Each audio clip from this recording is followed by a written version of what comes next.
Star Trek shares Spock's true feelings about Worf, leaving us all in tears. In a surprising and deeply emotional twist that no one saw coming, Star Trek has finally revealed Spock's true feelings about Worf, and it left fans everywhere in tears. Known for his stoic demeanor and strict adherence to logic, Spock has always been a character whose emotions ran far beneath the surface. Worf, the battle-hardened Klingon with a heart of honor, is another who rarely reveals the depths of his feelings.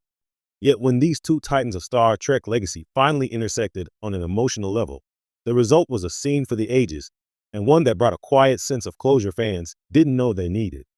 The moment came during a recent Star Trek Legacy Log short, a special miniseries exploring lost correspondences, personal logs, and character reflections from across the Trek timeline. In one episode, Echoes of Honor, a recovered Vulcan personal log, dictated by Spock not long before his disappearance in the 24th century, revealed a rare and moving meditation on his respect for Worf, greater than he is.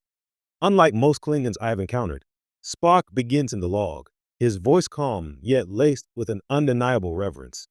Lieutenant Commander Worf possesses an inner conflict not dissimilar to my own, the battle between heritage and chosen identity, between impulse and principle. I see in him the struggle I have long known, and in that, I see strength. Those words hit like a Fulton torpedo to the heart. For years, fans have speculated on the philosophical kinship between Worf and Spock, both outsiders in their own way, both warriors of identity and restraint. But to hear Spock himself speak with such open admiration, it reframes not only his opinion of Worf, but also what Vulcan emotion truly looks like when unmasked.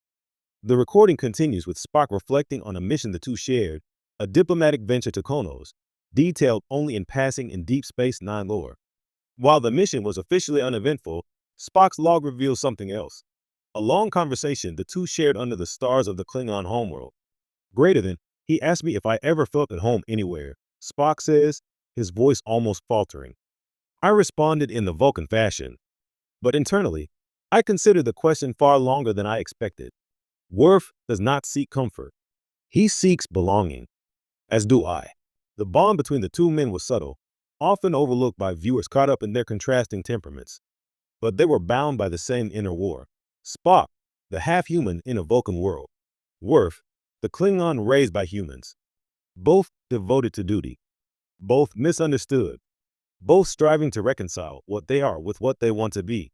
In a final emotional crescendo, Spock closes the log with what may be the most uncharacteristically heartfelt sentiment he has ever expressed about another Starfleet officer. Greater than, should history remember Lieutenant Commander Worf, let it not merely speak of his combat prowess or his tactical precision. Let it recall the quiet honor of a man who bridged worlds. In him, I have seen the embodiment of peace through strength, the ultimate Vulcan ideal, achieved not through logic alone, but through the harmony of spirit and discipline. For longtime fans, this is the validation they never expected. Worf has often been portrayed as the odd Klingon out, too human for his people, too Klingon for the humans. And while Picard, Sisko, and even Data all respected him, hearing Spock speak of Worf in such deeply personal terms elevates the character to a new level of mythos.